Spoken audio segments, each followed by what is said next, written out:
Bonjour! Eh bien, me revoilà pour la vidéo de la semaine, qui est en fait une petite vidéo que j'ai décidé de faire suite à la vidéo que je t'ai mis à disposition la semaine dernière. Tu te souviendras que la semaine dernière, nous avons parlé des enfants et que nous avons éventuellement parlé du principe de prendre le temps de poser des questions à ton enfant quand il revient, d'avoir éventuellement participé à quelque chose ou d'avoir éventuellement eu un problème avec quelqu'un d'autre, un autre enfant. Et je t'avais introduit au concept de ne pas le surprotéger en considérant qu'il est toujours celui qui ne fait jamais rien, mais d'un autre côté, il ne faut pas le condamner non plus inutilement à être toujours le fautif. Et donc, je t'avais dit, il faut prendre le temps de lui poser des questions. Eh bien, je vais maintenant t'introduire à un concept qui va te permettre de comprendre encore un petit peu mieux ce que je veux dire dans cette idée de lui poser des questions et de la manière de le faire. Alors, attention, je t'introduis au concept. Peut-être que tu en as déjà entendu parler, je te parle ici d'écoute active, peut-être que tu ne sais pas du tout de quoi il s'agit. Je ne vais pas pouvoir te donner un long cours approfondi sur la méthodologie, mais c'est simplement des concepts que je trouve extraordinairement intelligents, qui sont approfondis dans les livres de Thomas Gordon, par exemple Parents efficaces ou Leader efficace ou professeur, instituteur efficace, peu importe. Mais c'est une technique d'écoute avec quelques paramètres que je vais essayer de t'introduire, juste pour t'aider à réfléchir sur certains aspects de la manière dont tu interagis quand tu parles avec ton enfant, quand tu poses des questions à quelqu'un, pour voir éventuellement si tu as vraiment la capacité de pouvoir bien l'entendre. Alors, donc, je t'introduis aujourd'hui au concept qui concerne l'écoute active, et j'ai bien insisté sur la terminologie introduction. Je sais qu'il faut de la pratique et qu'il faut de l'approfondissement pour bien maîtriser, mais j'espère que ceci t'aidera déjà. Alors, pourquoi est-ce que c'est très important pour moi? C'est parce que, personnellement, dans un outil que j'ai créé, que j'appelle la pyramide de communication, l'écoute active est un des 3 pôles sur lesquels je travaille, parce que apprendre à écouter, c'est en fait quelque chose qui va te permettre de vraiment beaucoup mieux comprendre ce qui se passe autour de toi, éventuellement découvrir les choses que tu ne savais pas, et donc devenir de plus en plus pertinent lorsque tu dois interagir, intervenir, communiquer avec les gens.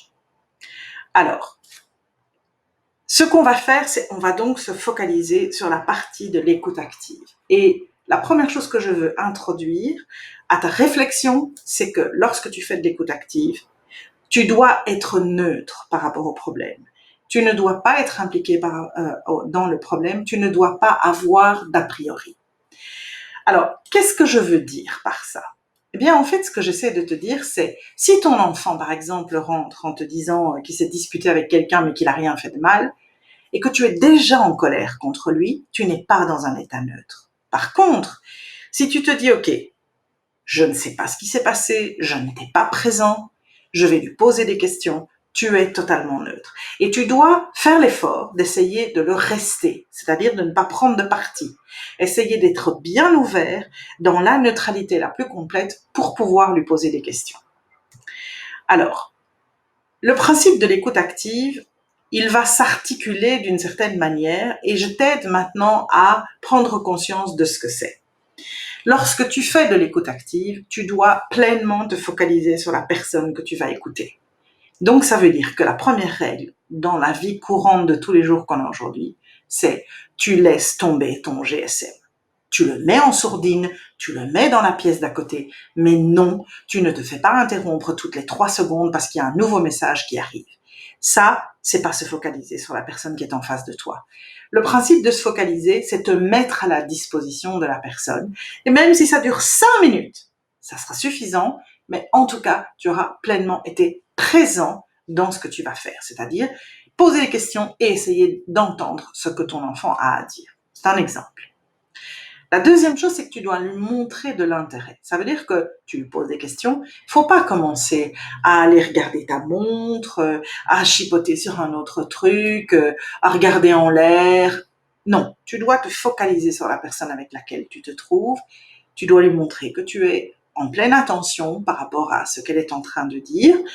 que tu es vigilant, que tu écoutes attentivement, et éventuellement, moi, ce que je fais, et je le fais aussi quand je suis au téléphone, par exemple, c'est simplement des onomatopées, du style « je t'entends bien », des petites choses qui vont faire « je suis toujours concentrée et je t'écoute toujours ». Et tu dois pouvoir avoir cette interaction. Donc, c'est vraiment quelque chose d'important. Alors, il y a une interaction visuelle où je te dis, tu te focalises, tu le regardes, tu as des onomatopées, tu lui montres vraiment physiquement que tu es intéressé.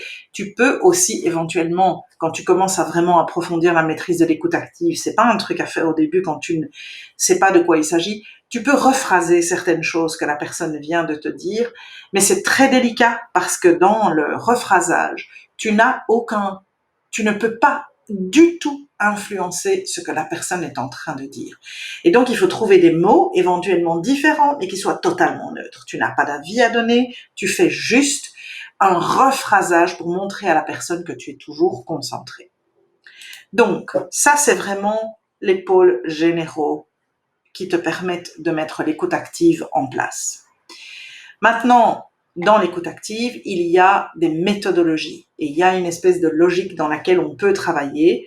Alors, c'est une méthodologie qui est assez approfondie, c'est une méthodologie qui va te donner des informations. Ça ne veut pas dire que tu dois à chaque fois absolument passer par toutes ces étapes, mais ce sont les étapes par lesquelles la plupart du temps on passe et qui vont te permettre simplement de prendre conscience des états dans lesquels tu dois être quand tu fais de l'écoute active.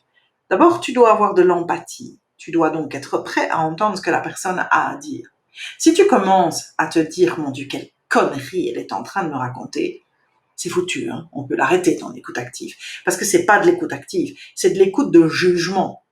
Et donc, ça ne sert strictement à rien. C'est pour ça qu'il faut bien comprendre que se mettre en écoute active, être prêt à écouter quelqu'un pour n'importe quel sujet, quelle que soit la raison pour laquelle tu l'écoutes, c'est ça. C'est d'abord être empathique, montrer de l'intérêt, montrer par ton langage que ça ne t'emmerde pas. C'est aussi quelque chose, j'ai déjà insisté dessus, c'est aussi quelque chose qui est important. La manière dont tu es physiquement présent dans une conversation, si tu es assis correctement plutôt qu'affalé dans un fauteuil, je t'assure que ça donne une indication complètement différente. Tu peux aussi faire attention à ces émotions, tu peux pas les réfréner, tu dois les laisser s'exprimer éventuellement. Ça peut prendre un peu de temps parfois. Bien rester focalisé, ne pas te laisser distraire par des bruits, par un GSM, par un journal, par n'importe quoi. Poser tes questions. Alors, c'est ici, dans ce cas-ci, très clair, tu veux savoir ce qui s'est passé, tu poses des questions, tu dois être attentif à la réponse que tu reçois, et si tu as cette écoute, si tu es capable de déceler dans la manière dont ton enfant, éventuellement, ou une autre personne répond à ta question, tu vas peut-être pouvoir déceler les moments où tu n'es pas trop sûr de la réponse, où tu as l'impression qu'il y a une hésitation dans la réponse, pour pouvoir refaire une autre réponse, sans ton accusateur, sans pointer du doigt, ni rien du tout, juste pour aller chercher exactement le petit détail que tu ne sembles pas avoir bien compris. Et donc, à ce moment-là, tu peux progressivement, pendant la conversation, arriver à faire ce qu'on appelle un résumé. Donc, tu vois que dans l'écoute active, il y a vraiment tout un processus qui se fait. Alors, pourquoi est-ce que j'avais envie d'introduire à ça? C'est parce que l'écoute active, pour moi, est un outil extraordinairement puissant. Quand tu arrives à vraiment le maîtriser, même si tu crois que tu peux toujours comprendre tout ce que les gens que tu connais te disent, tu serais surpris de voir à quel point tu loupes des détails, le ton d'une voix, un mot glissé dans une conversation, une attitude qui est un petit peu une attitude de changement de position, qui t'indique éventuellement que la personne n'est pas tout à fait honnête, qu'elle ne te dit pas exactement toute la vérité. Alors, c'est vrai, c'est juste une introduction. Ça t'a peut-être interpellé de voir ce que je viens de te montrer. Ça t'a peut-être fait penser à des choses que toi, tu as déjà pratiquées. Mais en général, pourquoi est-ce que je te demande ça? C'est simplement parce que quand tu apprends à écouter les gens, à prendre le temps de les écouter, tu apprends à découvrir aussi leur manière de faire, leur manière de raconter des histoires. Quand ça concerne tes enfants, c'est aussi un moyen de leur montrer que tu es présent pour les écouter, pour leur donner du temps, pour être attentif à leurs besoins. Et plus tu vas pouvoir pratiquer ce genre de choses, dans une confiance qui fasse que ton enfant sache qu'il peut se tourner vers toi sans avoir peur, plus tu as de grandes chances que la communication qui continuera entre toi et ton enfant sera honnête, sera sincère, et que ton enfant sera capable de venir te voir le jour où il aura vraiment un problème. Et au final, si c'est ça que tu cherches, eh bien, cet outil vaut la peine d'être approfondi, et vraiment, c'est une grande richesse que de pouvoir l'utiliser. Alors, je ne te dis pas qu'en plus cet outil est utilisable dans de maintes et maintes autres situations, que ce soit dans des relations personnelles ou des relations professionnelles, mais en tout cas, sache que prendre le temps de poser des questions, c'est aussi prendre le temps de te mettre à la disposition de la personne et s'il te plaît, ne pas partir avec déjà un jugement préconçu. Plus tu apprendras à ne pas poser de jugement et à pouvoir te distancer et rester neutre sans former d'opinion, et plus tu seras apte à pouvoir entendre les réponses. Dernière chose, si tu ne peux pas faire autrement que de partir avec un a priori, que de partir avec un jugement, tu ne feras pas d'écoute active. Tu seras éventuellement curieux, tu essaieras de savoir ce qu'il en est, mais ça ne s'appellera pas de l'écoute active. Parce que dès que tu es dans une condition de jugement et d'a priori, tu n'es pas en ouverture complète pour accepter ce que la personne va te dire et pouvoir pleinement le comprendre dans sa réalité, pas dans la tienne. Voilà, une petite introduction qui va peut-être encore éveiller ta curiosité, mais je voulais quand même essayer de t'introduire à cet outil que personnellement je pratique depuis presque 30 ans. Ça doit faire 30 ans presque, non, plus de 25 ans que je le connais, que je le pratique tout le temps et qui est un outil extraordinairement puissant.